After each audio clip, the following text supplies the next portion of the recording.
Good evening, ladies and gentlemen, and welcome back once again to the place to race. It is Wednesday evening. It is GT4 action here on Simsport Racing. My name's Alex Goldschmidt, and joining me once again, my co-commentator throughout Season 4 is Mr. Tim Fullbrook. Good evening, Tim. How are we, mate? Good evening, Alex. Yeah, doing well, thank you. I've just about recovered from the epic encounter we had last time out at Imola, but I'm looking forward to more of the same this evening. Well, as you can see, there is a little bit of a reminder for you people out there to like and subscribe here on the official Simsport Racing YouTube channel. The biggest thing this evening, though, Tim, when I saw the starting grid, 46 cars, and I remember you responding to my tweet and saying it really hasn't got much more space for about 30, and with 38 or so cars on the server at the moment, it's going to be rather busy, isn't it, with Sebastian Tolonera being on pole position, having secured 15th last time out of the opening round at well, I'm trying to remember now. God, it's been a week. So much has happened. I've slept since then. But yeah, it's going to be rather interesting, isn't it? Yeah, I mean, it's going to be thrilling. Imola is enough of a challenge as it is last time out with the number of cars we had this evening. Zolder, a circuit that is particularly tight and twisty. And like I said to you, 30 cars feels very cramped and feels like an overpacked pub. But this evening, an extra 16 cars on that is certainly going to be a challenge for those guys out there. So here is the top 21. So Sebastian Tolonera will start on pole position ahead of Drifter Dave, as he's more affectionately known here at Simsport Racing. Dave Hedges will line up on the front row ahead of Steve Priaulx and Stephen Haley, Angus Martin and Carolus Supervicious. So you've got the Season 2 champion and the Season 3 champion in the top 6 ahead of Yannick Muller, Simon Wilkes, Gerard de Bar. Jenson Button makes a return once again. Let's see how the battle between him and Aidan Bro goes along this time. Dave Marshall, who's looking rather rapid in the timesheets at the moment in free practice, he's going to start from P12 ahead of Season 1 champion Aaron Walker. Then it is Team 4zilla's Charlie Crossland, Round 1 winner Luca Burke, Aaron Martin Pilkington, and then the comeback kid that is Pietro Fittipaldi starts 17th ahead of Stain Passpont, Cameron Fife, Zugas Tovilavicius, and Sebastian Priaulx rounding out the top 21. So Luca Burke leads. He took pole position in qualifying, took the fastest lap point, and then also the blame game has already started, courtesy of Michael Haffenden, Tim. So I think you better watch your six a little bit. Charlie Crossland in second ahead of Aaron Walker, Dave Marshall, Aidan Bro ahead of Jenson Button by just 4 points. So Bro rounds out to the top 5, and his Aston Martin has got a brand new livery, which looks rather spiffing, if I must say much so myself. Rather really good looking. Gerard de Bar in 7th ahead of Simon Wilkes, Yannick Muller, Carolus Supervicious, Angus Martin, Stephen Haley, good old Steve Priaulx in 13th. Dave Hedges and Sebastian Tolonera round out the top 15 positions. So with that being said, let's see if we can go to the teams standings at the moment. And Zansho 3 leading the way by 30 points ahead of Apex Motorsport. Team 4zilla B in 3rd ahead of Fun Q with 1001 Racing by SimCoach 101 in 5th, equal on points with Phantom Sim Racing. HF Impala, they also are equal on points on 90. So that's 3 teams occupying equal 5th ahead of Zansho 1. Dunn Motorsport, Simsport Racing, Simsport Solutions, Scuba Racing Team, Zansho 2, Dunn Motorsport CST, and MSR Racing rounding out the top 15. Michael is still waiting for Tim's top tips. Well, Michael, you're going to have to wait until we get onto the formation lap. But Tim, a little bit of history on the circuit. You know, it's a fantastic track. It hosted the Belgian Formula One Grand Prix on 10 separate occasions in the 1970s and the 1980s. And then F1 moved to Zolder in 73, amongst others. Good to see Andrew Fife. He'll be cheering on Cameron Fife, who did a really good job. He's starting 19th, 2 places ahead of Sebastian Priaulx. So Andrew, you better cheer him on. Good to hear from Denise Pope. I know that Denise has been struggling with some issues and obviously trying to get her electricity back on, an internet back at home. I hope, Denise, that we'll see you back for round 3 or maybe even for this coming Friday. But a lot of history here at Circuit Zolder, Tim, and it's going to be a track that's really going to sort out the wheat from the chaff, if you will. Definitely, and it's a majorly technical circuit here at Zolder. It's tight, it's twisty. You really have to be on your A game. It's an old school circuit. Mistakes can't be saved. You know, the walls are close, the gravel traps are close.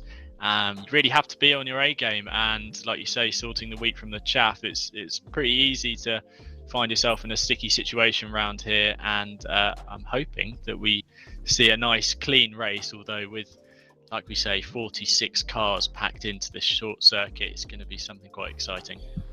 Well, we're showing 39 on the server at the moment, as it's about a couple of minutes away. I think at the moment drivers briefing is getting underway. Of course, the GT3 season is back underway, season 5, and that will take place this coming Sunday evening at 7 p.m. UK time, the 24th of January, and that will be a 90-minute race at Kyalami. And of course, GT4, Tim, one of the biggest things is the production-based side of things. Callum Cook, I was just about to get to that. The race is going to be 45 minutes, no mandatory pit stops, no qualifying.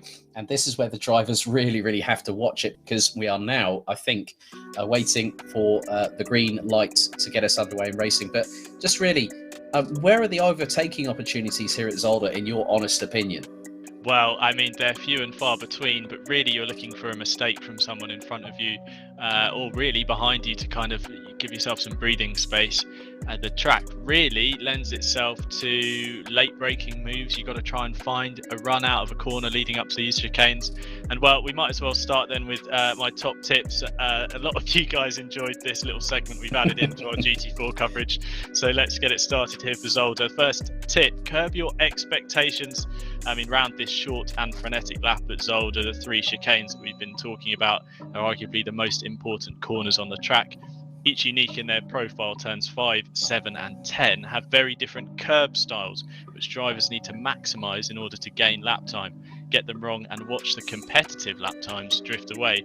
Also, we've got to take into account something we were actually discussing with our friend Seb Priaulx earlier, that these curbs, taking them aggressively, can really affect tyre pressures, and late in the race you can find yourself running on some rather used and worn out rubber. Especially some might have to take a more conservative approach in those later stages. Second point there, make it count. Like we've been saying, this track is tight, it's twisty, and it is difficult. And unlike many of the Grand Prix circuits that we've raced on in the SSR GT4 series, it's probably the closest we'll get to a street circuit. And at many points around the lap, concrete walls come within inches of the asphalt. And every move you make really needs to count. You can't be half-assed, you can't be half-hearted. You really need to have the door open for you to make a move. Anything that's not really on will leave you spinning off into the wall with a face full of concrete. And your race in tatters, really. And our final point there, eyes all around with the first race of a reverse grid. This will be the first time these drivers might have to play a few more games with their competitors. You might find yourself with faster drivers behind you and slower ones in front. So it's imperative you have a good eye on what's going on around you. And if you see an opportunity to move forward, you might have to make something happen before you find yourself under pressure from the reverse grid winners last time out. So yeah, it's a really exciting track here at Zolder, but plenty of drama awaits you if you push it just a little bit too hard.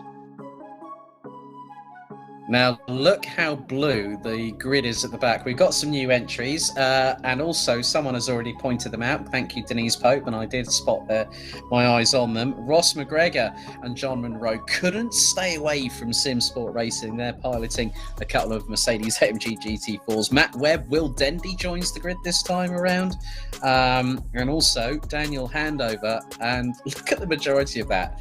It's there's a blue, just look at all that dark navy blue. It's certainly stacked, isn't it? You might say it's a bit of a bottom heavy grid, but this is where it's really going to be kicking off. These guys fighting their way through the order if they can, and they're going to find themselves getting frustrated if they can't make a move up the field. But yeah, like you say, what a blue back of the grid that really is.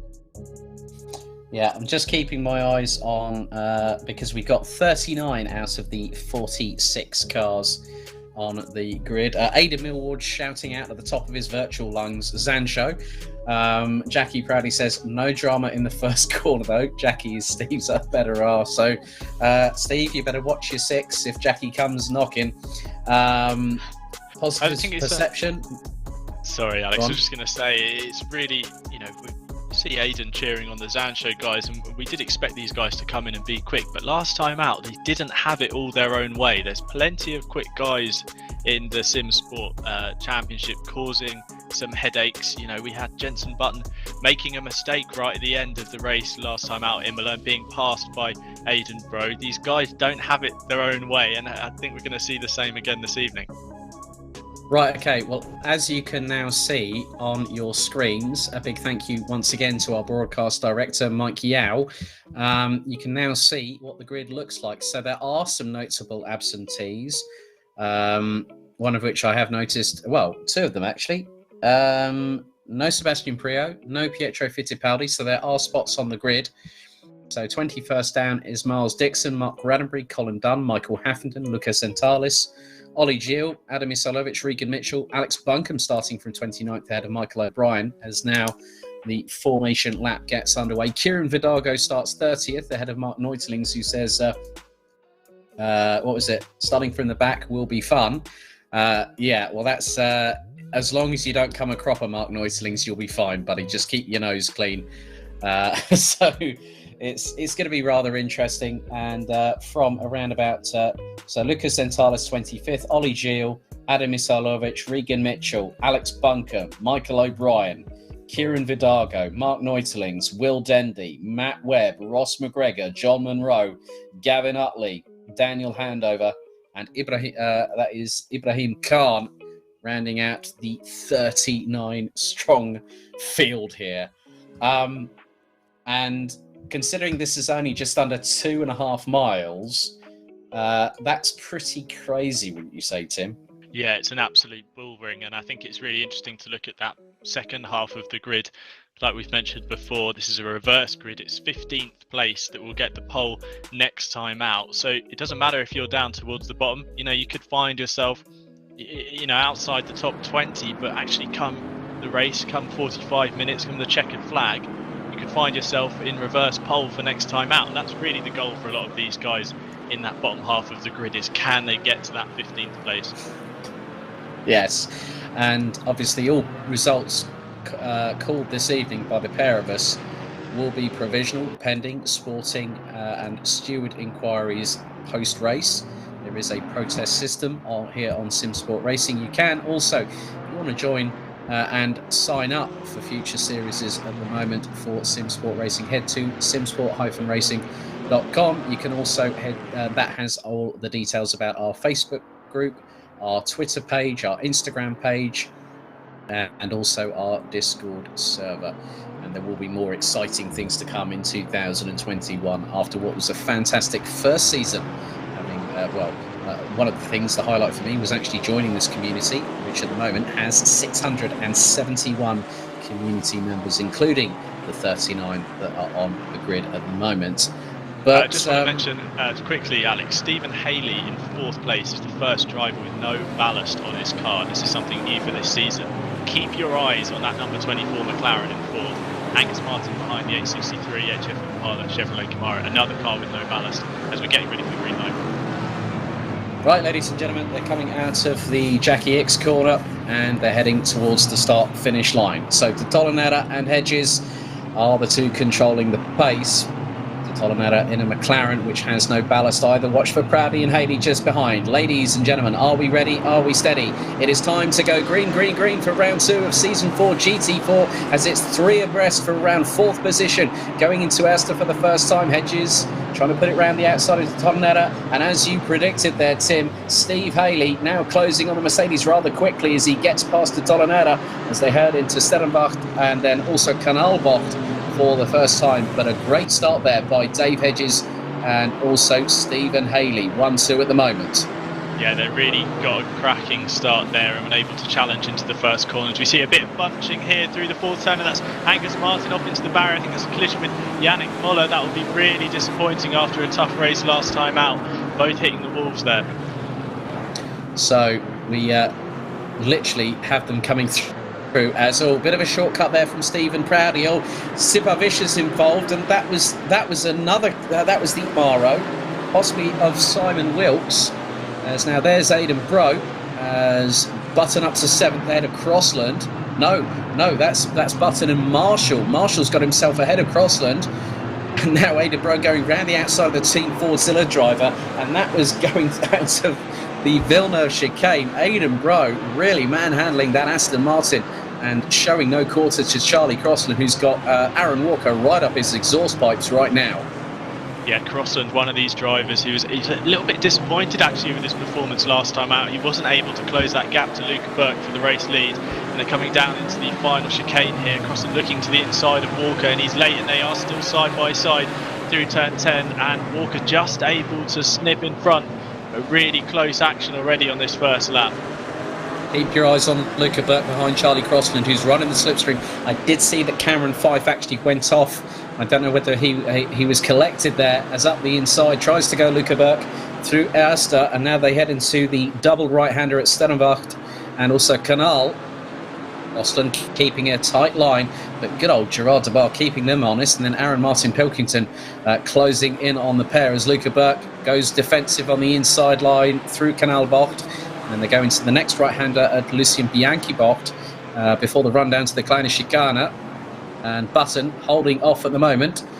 Dave Marshall, that's the battle for P5, and Button is just under 7/10 behind Steve Priaulx at the moment, who is a further 1.2 seconds behind Sebastian Tottolanera. As look at this gaggle coming through the chicane. I think that is through the Kleine Chicane into the Sacrament Schelling before they go into Buta.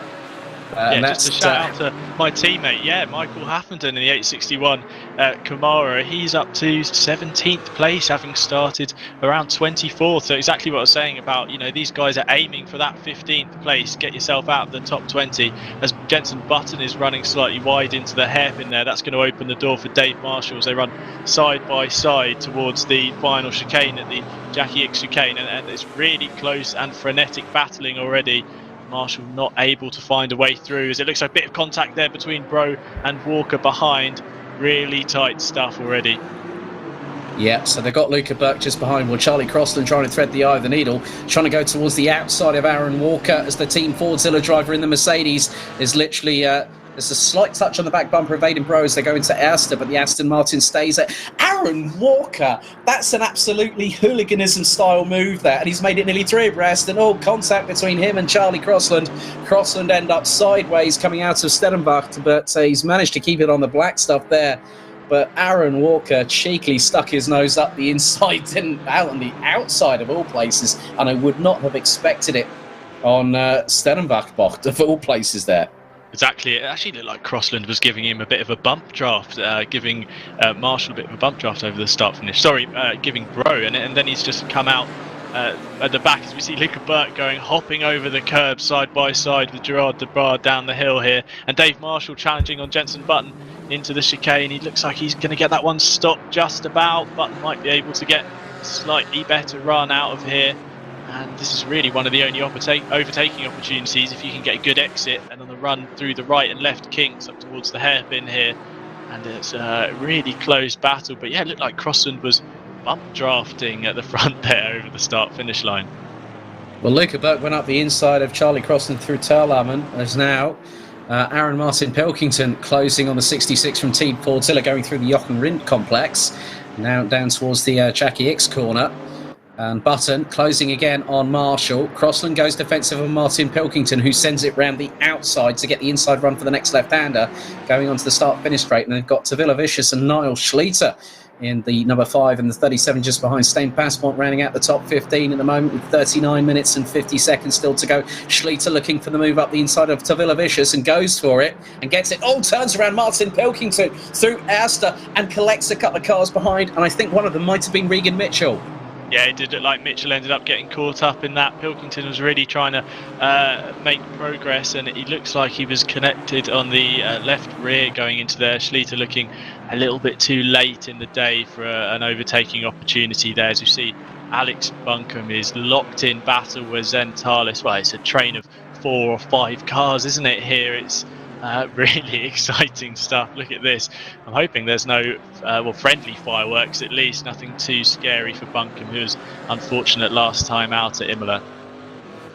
Well, he started from around about 29th position on the road, and Buncombe now closing up onto 15th position, which is actually occupied by the 102 BMW of Lucas Zentalis, who in his own way is actually battling away with the 223 Aston Martin.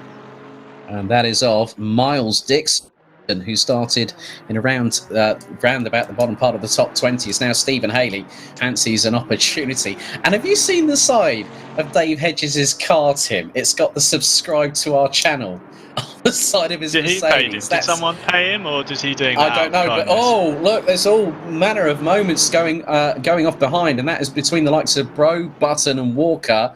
No one's giving any quarter here. Jenson Button really put through the ringer here at the moment. We thought it was bad enough last time out at Imola, as now Aaron Walker manages to get past the number 22 Porsche. Gerard Debar and Luca Burke going side by side through Erster, but Debar slots in behind. Charlie Crossland waiting in the wings.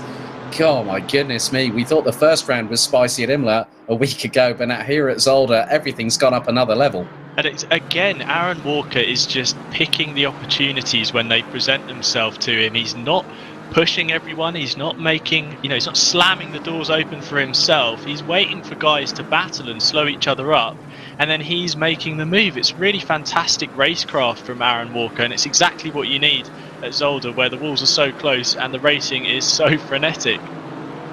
Yeah, I think that might have been Luca Burke that just had a bit of a shortcut there going through the Kleine Chicane. There's now Gerard Debar trying to get towards the inside of Aidan Bro, going through the Villeneuve chicane. Gets the move done, but Bro will be on the counter-attack through Terlam and then going through Boulderberg Bocht before they, which is the tight right-hander towards the end of the circuit. So Bro will now have an opportunity as... yeah, there you go. He's got Hedges literally... You wouldn't miss him, would you? If anyone wanted to know, I was going to say, if anyone wanted to know who that driver in front is, yeah, that car in front is driven by Hedges. There we go, Drift Dave on the stream once again. Big thank you to Mike Yao, our broadcast director, once again. But Stephen Haley, you said at the when we went green, Tim, that obviously Stephen Haley has got no ballast, but Dave Hedges has got 20 kilos, and that can give the McLaren a bit of an advantage, maybe say like a tenth and a half or so in pure lap time, can't it? Yeah, definitely. And towards the end of the race, when your tyres are looking slightly worse for wear, they're going to be better on the car that hasn't had to carry that extra weight for 45 minutes. As Jenson Button's going side by side with Steve Priaulx. Steve will be smiling away there, but you won't want to let the 2009 Formula 1 champion through easily. And he's actually able to just sniff up the inside, but Button's able to get the cut back onto this back straight running up to the Kleine chicane, and he's got the move done and managed to hold his position there. But at the front, it's a really close battle. Sorry, Alex. I think with regards to that, because Luca Burke also managed to get through, as Dave Marshall looking up the inside towards the Villeneuve chicane on Sebastian de Tolonera. Yeah, Priaulx went a little bit wide, to be completely honest with you. I think he just carried a bit too much momentum. That opened the door for Button and Burke at the same time.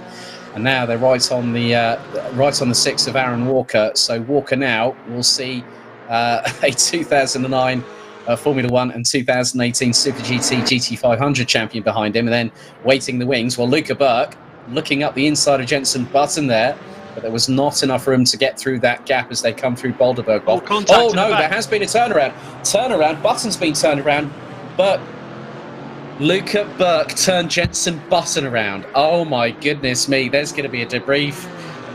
There's going to be a serious team talk debrief after this evening. But now, what this will do, and I can guarantee you this, that Jenson Button will clearly have that fire lit in that belly. He will want to make sure that does not go unpunished, but he'll do the sportsmanlike thing as a professional racing driver. Go for it, make every move as clean and concise. I think maybe that Luca Burke might have just got caught out whilst that happened. I'd love to see a replay of that, to be completely honest with you, Tim. Yeah, I mean, there was such a tight pack of cars there. It's probably that accordion effect that's so often spoken about in racing, just bunching up into what is one of the slowest corners on the track. But Button now finding himself down in 19th after running in the top 10. He's really going to have to pull something out of the bag here if he wants to, even get close to that reverse grid pole position in 15th. So the battle at the front now is starting to separate out. Sebastian de Tolonera is really the cork in the bottle, having started at the front, and it looks like he's maybe just a little bit slower than those who are now piling up behind him, as there's more instinct going on. Gerard de Bar cutting across the chicane, looked like Charlie Crossler might have been off there as well. It's really some punches being thrown in the outer reaches of this top 10. Yeah, that's allowed Steve Proudly to get past the pair of them as a result of it. But look at this battle. Sebastian de Tolonera, we haven't seen him at the sharp end of the grid, but in that zero ballast McLaren 570S GT4, he's doing a really good job. As now Dave Marshall, he is, well, whenever I've commentated on him, he's been a bit of the master of ballast. If you ask Rich Hayden from good friends at the VRRC, Dave Marshall won 2 Touring Car E-Series championships with ballast. Okay, let's go back to this. And now Luca Burke looking up the inside. They're going to go into the chicane. Aaron Walker just up ahead. Button turns in. Left front contact with right rear. And Jenson Button now does a 180 on the grass. Just spools up the rear tyres and gets himself back up and running. And the person that's in his crosshairs now is your teammate from HF Impala, Michael Hafferden, in 16th position. Yeah, and it's like I was saying from Tim's top tips, I like to feel like I'm getting something right. Was that move really on for Burke? Was that position really up for grabs? It looked like he wasn't quite far enough alongside to make his presence known to Button, and it resulted in an incident and both of them dropping down the order. Like we say, you've really got to have that opportunity presented to you here at Zolder, with the track so tight and twisty, as this battle for the final step on the podium is really starting to hot up now, as Marshall's looking to the inside of de Tolonera, and it looks like he's got the move done, and that might open the door for Walker to get a good run onto this back straight here into the hairpin.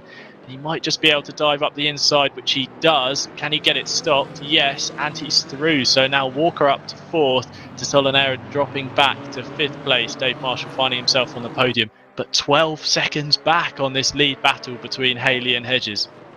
There's still 32 minutes to go, my learned young friend. Still 32 minutes of this race left to go. And Andrew Five just saying, keep pushing. That's exactly the right thing that they've got to do. Alex Buncombe now, from outside of the top 25, now finds himself in 13th position. Jenson Button in 16th, ahead of Adam Isailovic. Michael Hafferden just 4 tenths up the road from 2009 Formula One world champion, is Luca Burke now trying to go side by side with the number 5 Porsche of Tavilla Vicious, as Lucas Sentalis looking to make it 3 wide through. Oh, you know what? That was definitely a defibrillator moment there from Lucas Sentalis. He tried to look up the inside of Luca Burke, who now has got past Tavilla Vicious, as Tavilla Vicious gives Burke a bump from behind, coming out of the Lucien Bianchi box, and that's Porsche v Porsche. And don't make it 3 wide into the Kleine Chicane. Zentalis nearly obliges there, but Miles Dixon doing a fantastic job. He's got Alex Buncombe, and looks like Zentalis lost a lot of momentum going through the Kleine Chicane. Dixon towards the outside, Buncombe looking to try and make his way past in the process.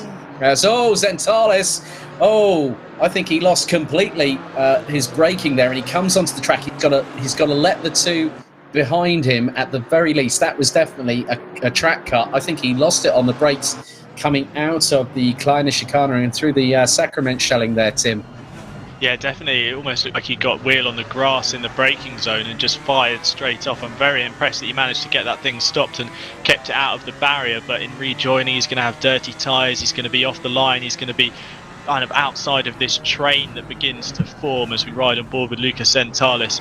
He's closing up on the back of Dixon and Vilicious in this battle here. It's fantastic stuff, but really surprised actually that he managed to keep that thing out of the wall. It was very close there.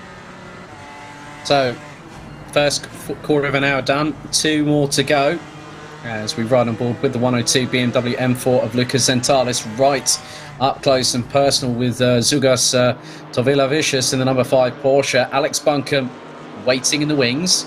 Now Buncombe looking to have a better time out this time around in comparison with last week at Imola, and has got stained passport. Michael Hafferden being chased down once again by Jenson Button, who is less than 2 tenths of a second adrift, as Tavilla Vicious actually drifts wide And that is on to the back straightaway up to the Kleine Chicane. Buncombe trying to go up the inside of the number 5 as Steve Priaulx has a bit of a moment there as Luca Burke gets past for 8th position, but a good run through the Kleine Chicane from Buncombe, trying to close on to Villavicious and also Zentalis.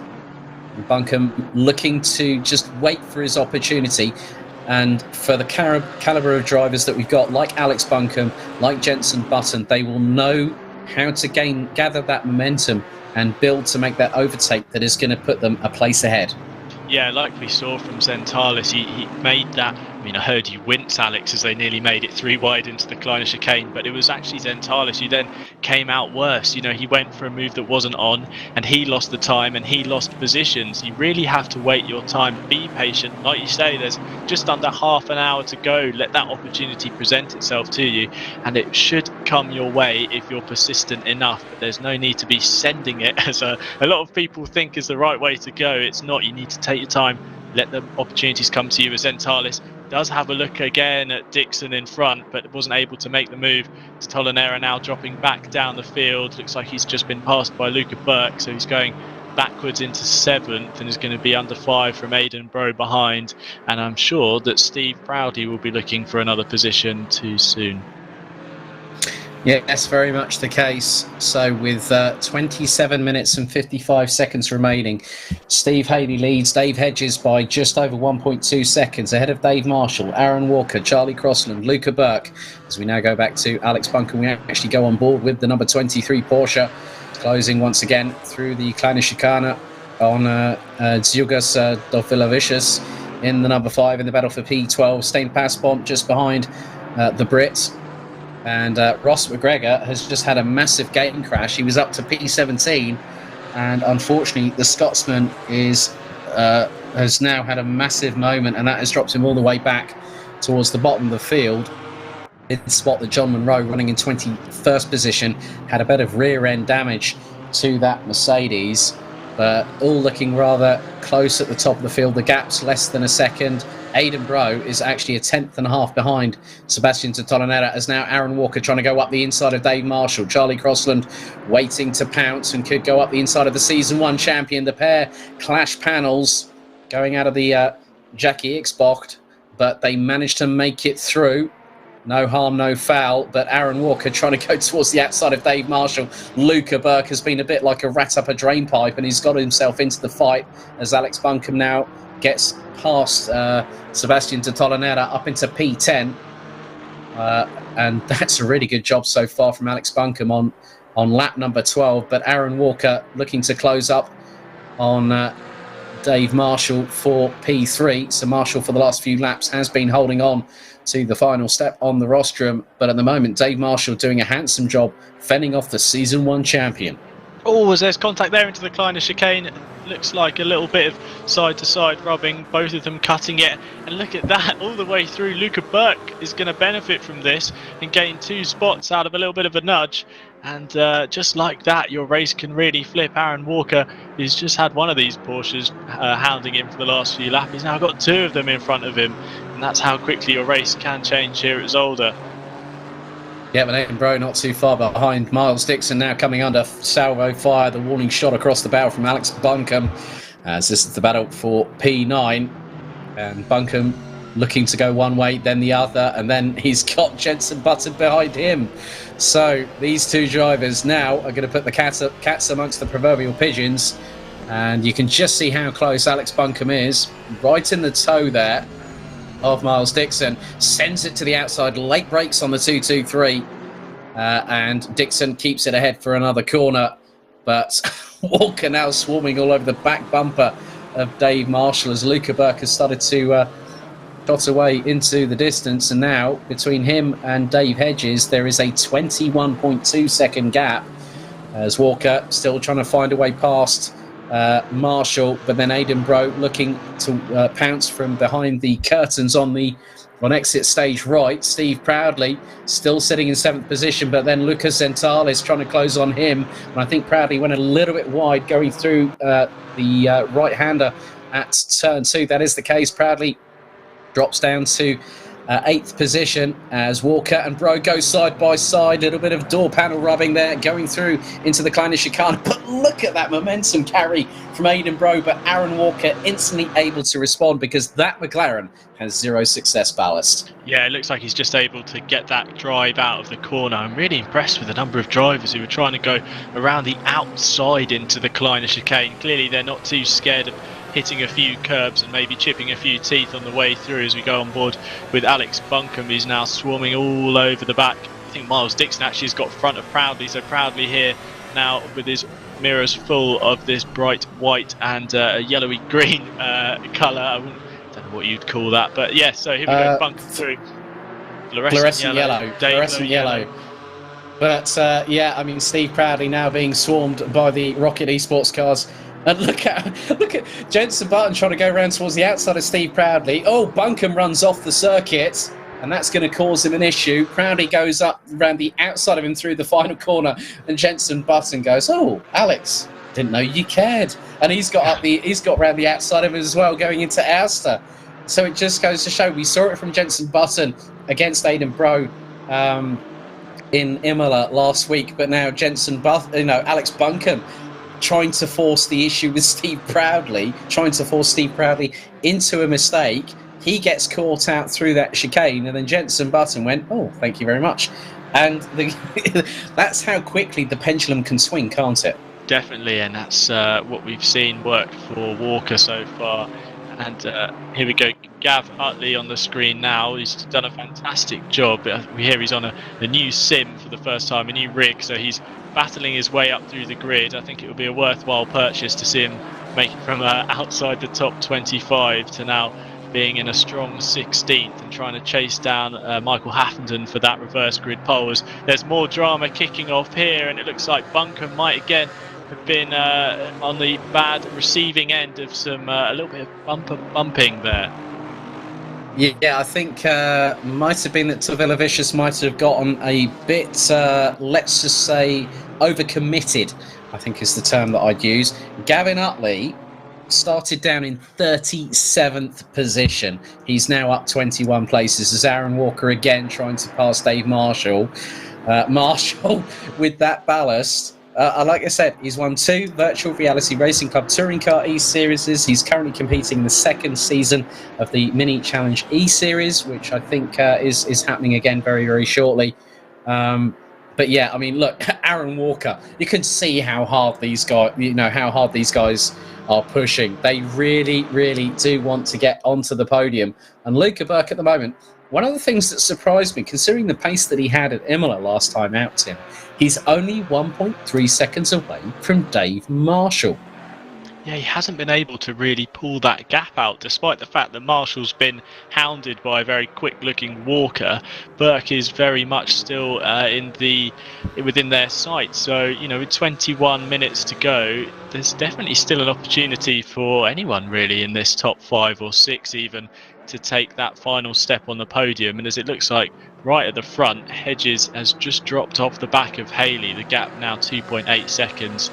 And it's really looking like things might start to stretch out at the front. Yeah, an opportunity definitely for Dave Marshall if he can just get his head down and close that gap to his Zansho teammate. And there is John Monroe battling with Sebastian de Tolonera, who started on pole position, and he's got Matt Webb just behind. So Monroe and Kieran Vidago's had another bit of bad luck yet again. He had a server disconnect. So another shame for one of the rapid guys in Simsport Racing, Kieran Vidago. He's won races with us. He's a really, really integral part of the community as well. Niall Schleter has got a drive-through penalty from race control. That will be for track limits. But look at John Monroe's car. That's definitely got some battle scars and a half there, Tim. Yeah, there's a few bits of that Zansho blue paint left out on the track somewhere. I'm sure they'll make sure that thing's painted with a fresh coat for next time out. But yeah, it's really interesting to see how Monroe has battled through, and this really shows you the mixed fortunes you can have in these Simsport races. Monroe at the back is battling with the McLaren that started on pole. That's really how these reverse grid races can work, with things flipping around, and the results are very rarely set until the final 5 minutes or less even. So just 19.5 minutes remaining. And at the moment, it is Stephen Haley that leads ahead of Dave Hedges. Luca Burke in third. Aaron Walker, Dave Marshall, Aidan Bro. Then it is Lucas Centales. And then we've got the 2-2-3 of Miles Dixon. There's Yannick Muller closing on HF Impala's Angus Martin in the battle between the Chevys for 19th position. And Aaron Walker has now done business on Dave Marshall after several laps of trying. So that's now going to give him the steely determination to chase down Luca Burke, who started effectively on 15th position. So if you take the victory, you're the one that's stuck at the bottom of the top 15. We did used to do complete reverse grid races here on Simsport Racing, but from season 3 onwards, we decided on a reverse top 15, which actually spices up the action a bit more. You've experienced them firsthand in season 3, Tim. That really does help us with regards to upping the ante here. Definitely, and it creates this fight in the mid-pack where you really want that 15th place. If you're just inside the top 20, you're really going to find yourself pushing towards the end of the races to see if you can get that all-important golden spot. But as we see here with Yannick Muller, the Apex Motorsport number 143 Camaro, I mean, what a difficult race this has been for him. He was challenging for the victory last time out at Imola before having an incident, and he's closing on the back of my teammate Angus Martin here. Looks like he's just being held up, but really Muller in an unfortunate position. He was challenging, like I say, for the victory, and now he's just inside the top 20. It's mixed fortunes for Muller so far this season, who's one of these drivers I wouldn't be surprised to see up there in the points come the end of the championship, but he's going to have to dig deep if he wants to add a few more points to his score tonight. Yeah, definitely the case. After this round, we've got Zandvoort in a week's time, followed by Misano, Paul Ricard, and then the Hungaroring season finale. 6 weeks, 6 different tracks, and also 6 different countries as we go on board with Luca Burke. And look how close Aaron Walker has gotten to the number 87. Luca Burke does currently lead the standings at the moment.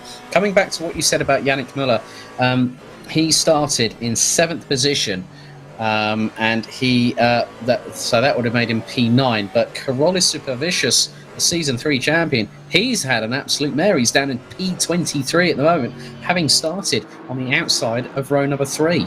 Yeah, and the other side of that coin, really, just a unbiased shout out to my teammate Michael Haffenden, who's managed to fight his way up from 25th or 24th. He's now 13th, which will be a second row start for the next race at Zandvoort.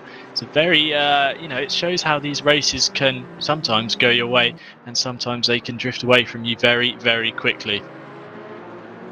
Yeah, so Aidan Bro trying to close in on Dave Marshall. Looks like the weight ballast starting to come into play here, but also you've got to consider that Aidan Bro only has, and in the words of Murray Walker, look at that, Jenson Button and Alex Buncombe going through into the Villeneuve chicane, and I think that was Buncombe up the inside of Button and manages to get the move done.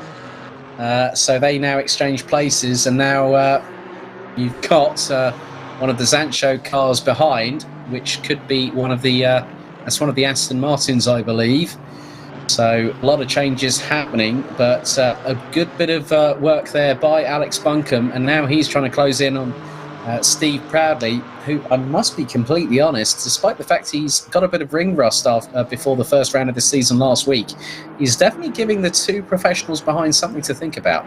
Yeah, he's not making it easy for them, but he's having a fantastic running in 9th place. I'm pretty sure he'll be very happy with that, considering a strong performance last time out at Imola. And like we were saying about this gap, Aaron Walker's really been able to close back up to Luca Burke, and we can see Dave Marshall now has dropped back a good 2.3 seconds. He's being challenged by Bro behind, but it's going to look like Walker's going to maybe bide his time with 15 minutes to go, and like we've been saying all evening, wait for an opportunity to present itself to him as opposed to going searching for something that might leave him in the barrier. There you go, there's the full livery of Aidan Bro's Aston Martin, one of the team from Butler Pal Motorsport, run by Well, a couple of people, including René Butler, who is one of the directors of the team itself, who do also compete in the VLN when that does restart for 2021. But Aidan Brough got signed to them last year, and he's become a great addition to the team. He's still chasing down Dave Marshall, gap between them just under 0.4 of a second, but Brough is looking ever closer as now Luca Burke really finds Aaron Walker up close and personal with 14 minutes still to go. And at the minute, Stephen Haley is definitely running away into the tumbleweeds in the distance. Yeah, and you saw there how much Walker could close up in the straights without that ballast on. The Porsche just seems to reach its top end a bit sooner. We'll see maybe here if Walker, there we go, across the line, and he starts to close up a good car length and a half, and under the brakes again he closes up. It looks like Burke had a bit of a tank slapper on the way in. It's allowed Walker to really close up into turn 2. He's looking to the outside. Is he really going to dare it round there? He tries it, and he's got up to his rear quarter panel, and he might still be able to stick it out. Does Aaron Walker? They're side by side through turn 3 on the run up to turn 4. Walker's still there. Can he beat him on the brakes?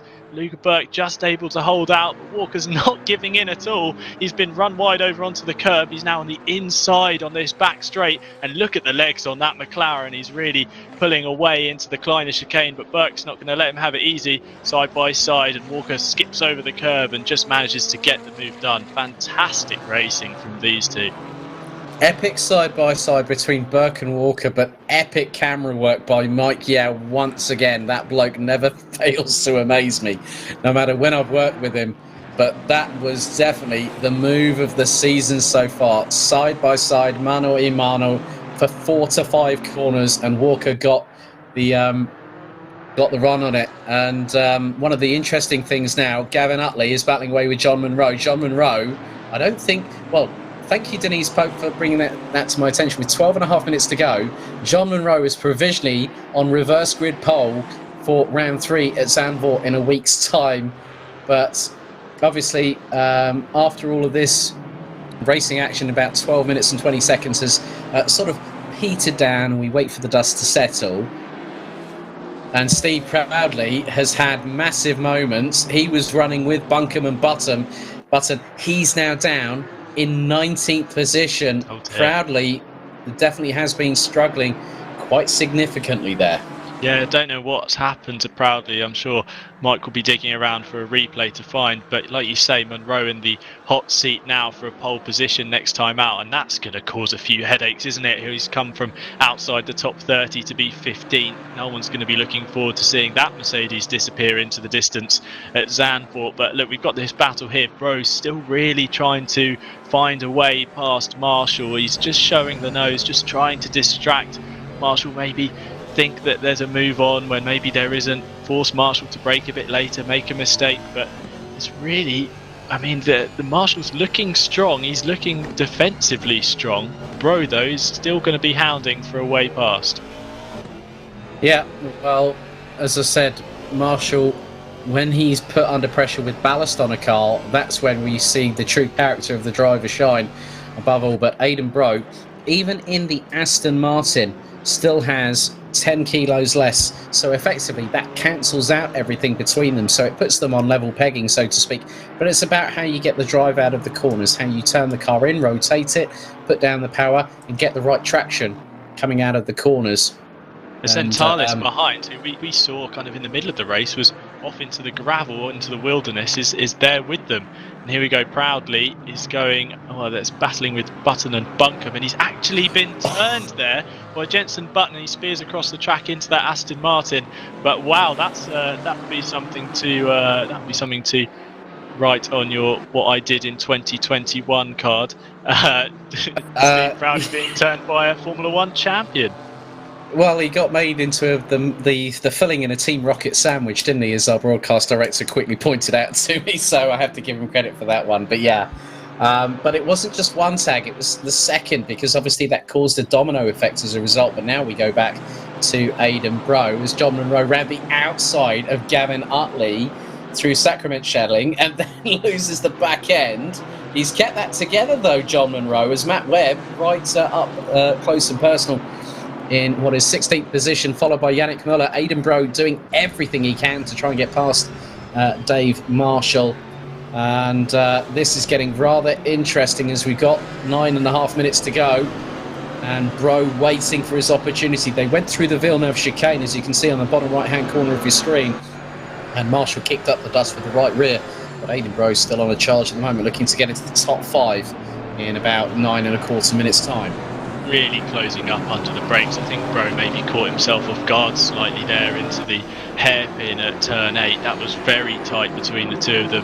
What a fantastic battle it is between Gav Utley and John Munro. Munro is not really settling for that 15th place pole position, is he? He's going all out to see how far up this grid he can climb, and with just under 9 minutes to go, I wouldn't be surprised to see him maybe benefit from a couple more positions and a couple more incidents as things really start to heat up towards the checkered flag.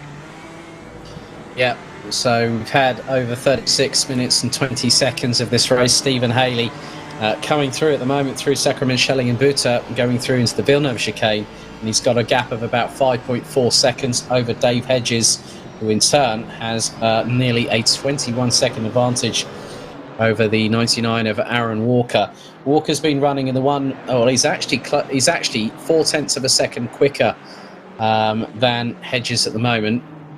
And I think I agree with Jackie Proudly there that Gavin Utley has definitely been getting out his elbows, doing some fighting to get where he is now, because he's currently in 14th position.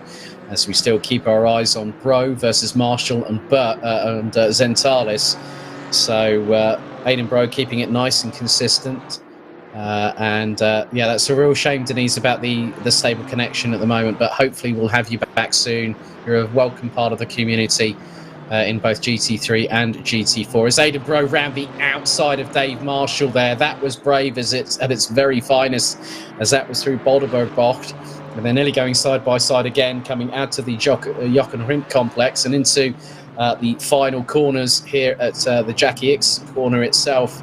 And Bro still keeping it planted around the outside. Wow, that was a great move. But now Dave Marshall putting the hammer down, coming out of the final corner. Zentalis looking towards the inside. He could get squeezed, but he thinks better of it. Oh, contact between Marshall and Bro as they go into Aston. But Bro keeps the Aston Martin planted. The back end tries to step out to the right-hand side. Marshall to the left. Zentalis behind, but through into Serenwacht. Great job there by Aidan Bro to keep it all together.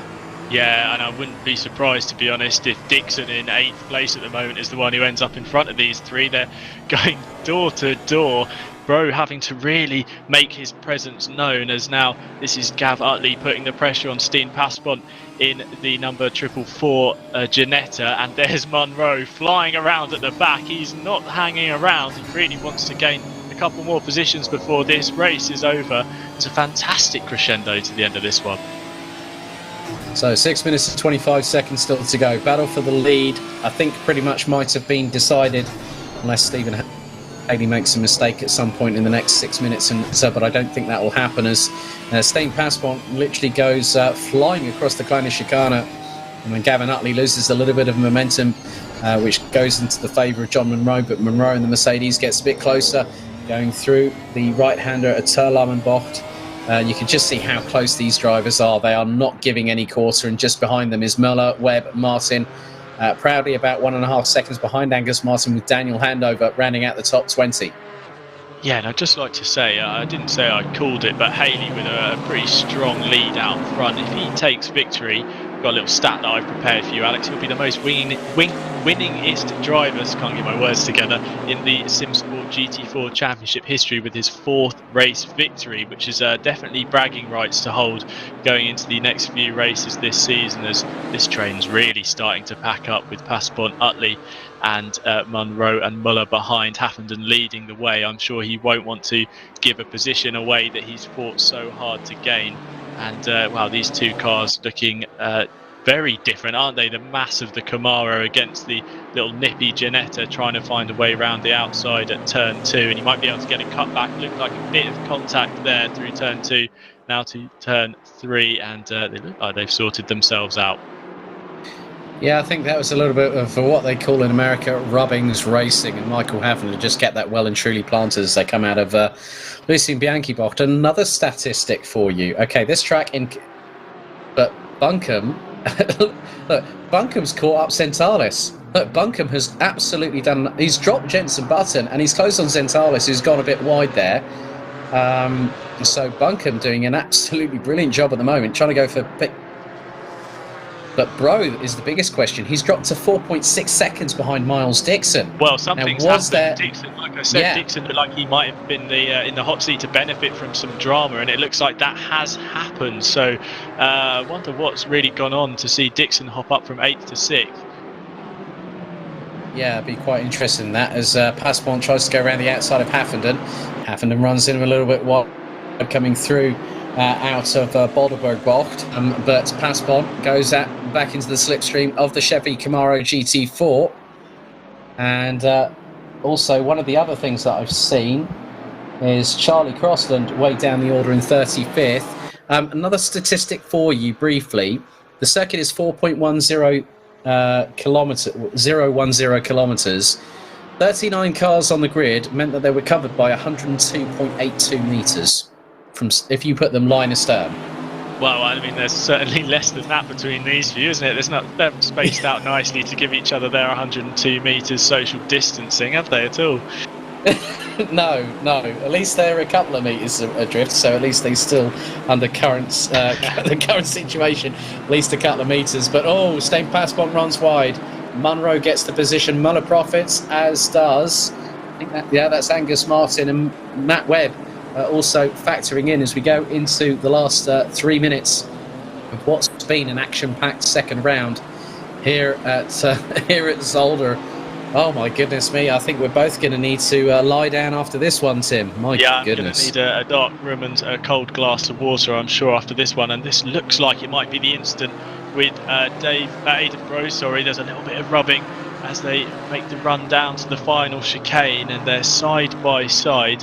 This is Burke alongside Bro, Zentalis waiting in the wings, and it looks fairly all under control. And there you go, there was the tag, Zentalis making a move on Bro, and the Aston Martin goes spinning off to the left-hand side. But props to Zentalis there for waiting up to let Bro go back through. That will still be investigated though, nevertheless. But real shame. I mean, Aidan has been, he was third in the championship for season 3, and as we've had a comment on the stream, no social distancing in this race. Yeah, you're right about that one. It's definitely been close quarter all the way through, as we're now on to lap number 27, and with the pace being in the Haley at the moment, he's been running consistently in the high 136s, 136.753 for the number 24 McLaren. And just sort of looking at the championship standings, Stephen Haley came into this down in P11, so he's going to put himself possibly into the top 5. Obviously, all these results are going to are provisional, as Haley now, I think, has just crossed the line, and we will be on the 28th and final lap as Munro going door handle to door handle with Utley, but then Yannick Muller. Look at how askew that bonnet is on that Camaro, and Muller's still been wringing it by the scruff of its neck. Angus Martin, Matt Webb just behind, as well as Stain Passpont. So this is the Gavin Utley train. Forget the Jarno Trulli train here, Tim.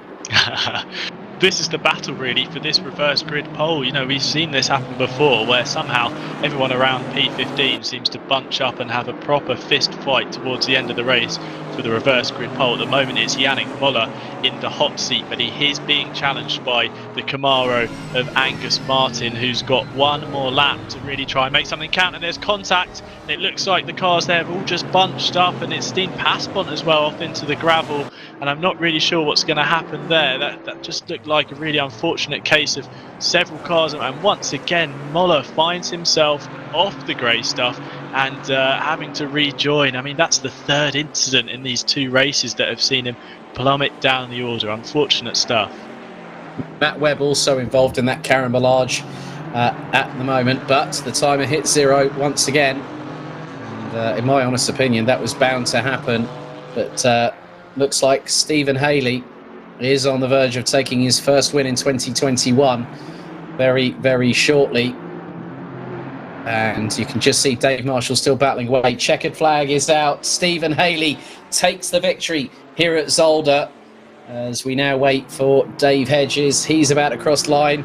Drifter Dave takes P2. Aaron Walker comes across the line. That is 3 from the Simsport Racing community, 2 of which are previous champions. The Season 2 champion takes the victory. The Season 1 champion rounds out the podium. And it looks like Luca Burke is going to come across the line to take P4. Miles Dixon has absolutely had a stormer here this evening. He's going to come out of the final corner and take P5. Dave Marshall will briefly be ahead of Aidan Bro as they now cross the line in 6th and 7th. Lucas Zentalis, I think, will get investigated possibly for that incident on Aidan Bro a bit earlier in the race. Alex Buncombe and Jenson Button. Look at that. Look at that, the flying formation between the Team Rocket Esports cars there, with Button rounding out the top 10. Tavilla Vicious takes 11th, Haffenden 12th, Utley 13th, Monroe 14th, HF Impalas, Angus Martin provisionally, and I say that with enunciation, that provisionally takes P15, and also will take provisional pole for the top 15 reverse grid at Zandvoort in a week's time. Then it is the likes of Regan Mitchell, Stain Passport, Daniel Handover, Karolis Sipavicius, Matt Webb, Adam Isalovic, Yannick Muller, Aaron Martin Pilkington, Ollie Geel, Mark Raddenbury rounds out the top 25 ahead of Sebastian Totolanera, Niall Schleter, Ibrahim Khan, Colin Dunn, Michael O'Brien, Steve Proudley, Mark Neutelings, Simon Wilkes, Will Dendy, Charlie Crossland, Gerard DeBar, Ross McGregor, Kieran Vidago, and Cameron Fife being the last of the 39 strong. But that's really changed the championship again. We thought it was going to be interesting last time out at Imola, but Zolder, with 39 cars on the grid, just literally blew, in the words of Michael Caine, Tim, blew the bloody doors off. Very right, it really did. And, you know, you thought it was last week that we'd maybe be having an Italian job in Imola, but it's this week it seems that the drama's really kicked off. But like you say about this championship, it's interesting to see last week's winner, Burke, popping up in 4th place after obviously starting the race further down the order. I think that's really going to be crucial. It's one of those results that might not seem wholly spectacular. You'll not be shouting about it come this evening's cool down laps, but it might mean something at the end of the season when the points are counted up. And I don't want to say I called it, Alex, but Stephen Haley romping away with it at the front of the grid in that McLaren really looked a class above the rest in tonight's race. I might have to pull you back a peg or two. I'm only jesting, mate, but no, great call there. Great call there. You know, at the end of the day, it's great to have Tim alongside me, and a great job once again this evening. But I think I'm going to head down to the interview booth, Tim, to speak to some of our top 3. So I'll be back with you in just a couple of moments' time.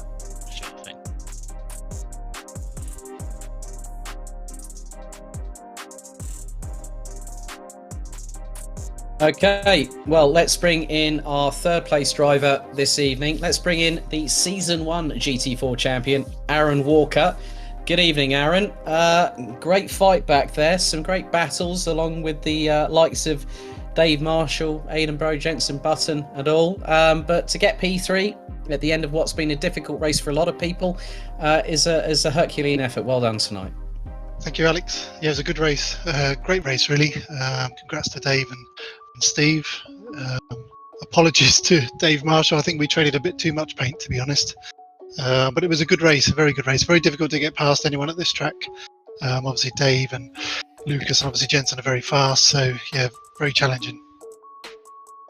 And obviously, being the first ever champion of GT4, you had your work cut out for you, like you say. I don't think Dave will mind the odd bit of rubbings racing, but you know there were quite a few other drivers. I mean, Charlie Crossland very much in the mix there, amongst other.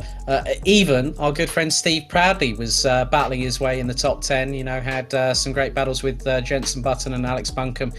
It just goes to show that even the professionals aren't having it their own way here at Simsport Racing. No, I mean, I think I said last week, you know, the talent in the grid is incredible. It's getting more and more difficult to win. very happy with third. Didn't expect that from where I started, so I'll take it. Obviously, some of the other guys weren't as quick as they could have been, but it was a very good race. Well done tonight, and all the very best of luck for Circuit Zandvoort in a week's time, Aaron. Thank you, Alex. Okay, we're going to go over to our second place finisher, Dave Hedges. Dave, firstly, I need to question you about your livery. Did you have a YouTube and subscribe to our channel on the side of that Mercedes by any chance? Yes, it's a shameless plug. And it reminded you probably to say, subscribe to the YouTube channel. When do I ever forget? But I mean, I know, mate. You know, I think really, you know, you got a really, really good run on Sebastian Totolonero going into the first corner. And then obviously Mr. Haley was like a rat up a drain pipe, and he got past the pair of you. But still to keep it within, what was it? It was about 10 seconds between the pair of you at the end of it. It still showed that the Mercedes has still got some purchase around here at Zolder. Yeah, it's a fairly stable car around most tracks, to be honest. But yeah, I think if I needed to get past Sebastian at the start, because otherwise, I would have been stuck behind him probably for a little bit longer than I wanted to. I think it probably showed that I think Luca got past him, and then there was, I think it was about 20 seconds back to him. So really. Glad I got past him, but Steve put us under a lot of pressure, and I think he had a little moment at the second chicane. I was looking in my mirror rather than watching where I was going, and I think that sort of cost me really. But it's one of those things. I'm happy with second. Now we go to Zandvoort in a week's time for the halfway point of season 4. Now, provisionally, you're alongside Mr. Haley on row number 7. Oh, well, you're pretty much level peggings. It's going to be different fighting from around 14th and 15th position, isn't it? It is, yeah. I mean, Zolder's a tricky track to pass on as well, especially sort of around the midfield. But hopefully the Mercedes will have a bit of grunt over some of the other cars, not necessarily the McLaren, because it's got such great straight line speed. Well done tonight, Dave, and all the very best of luck at Zandvoort in a week's time. Thanks, bud.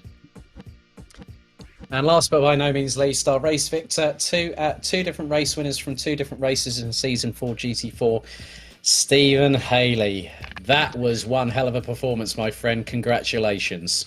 Thank you very much. Thank you very much. Yes, very pleased with that. Very pleased with that. It was looking a bit doubtful to begin with. I was running with low pressure on my front right tyre, so I was trying not to hammer the curbs too much.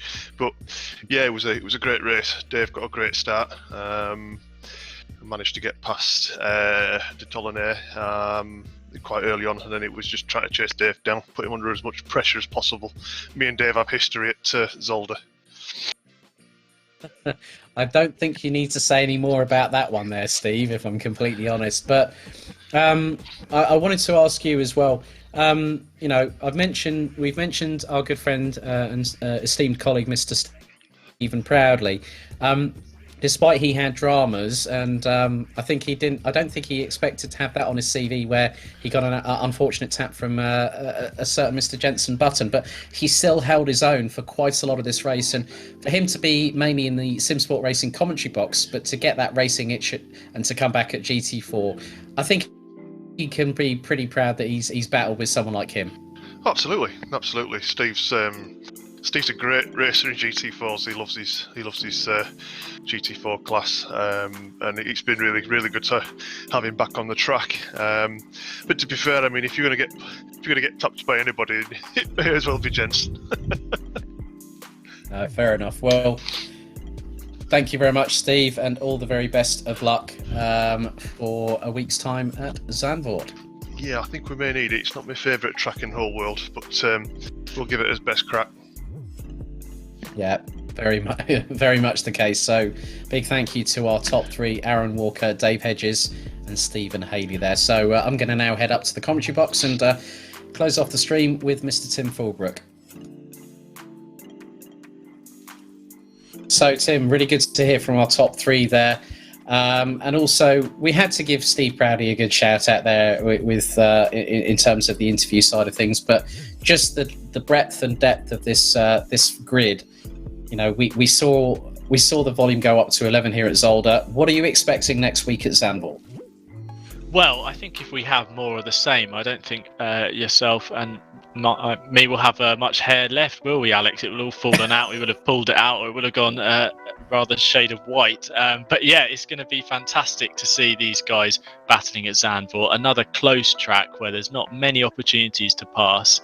I'm expecting more of the same, and really interested to see how these guys who are now starting to put their heads above the rest as championship contenders, maybe do they go into damage limitation and just try and escape from the Zandvoort dunes with some points to really push themselves on into the second half of the season. So that's it from us here in Belgium, in Zolder, for the second round of Simsport Racing Season 4 GT4. Join myself, Alex Goldschmidt, and Tim Fullbrook in just a week's time. That's 7 days from now. As we go to the North Sea coast, we head to Zandvoort in the Netherlands. A big thank you to Mike Yao, our broadcast director. A big thank you to all our 39 strong competitors that joined us here this evening for round 2. We're looking forward to what's going to be happening next week. So until then, don't forget, if you have been watching on our YouTube channel, don't forget, as Dave Hedges prominently showcased on his Mercedes, don't forget to like and subscribe, and why not hit the notification button at the same time as well. See you in a week's time. Stay safe and look after yourselves. Good night.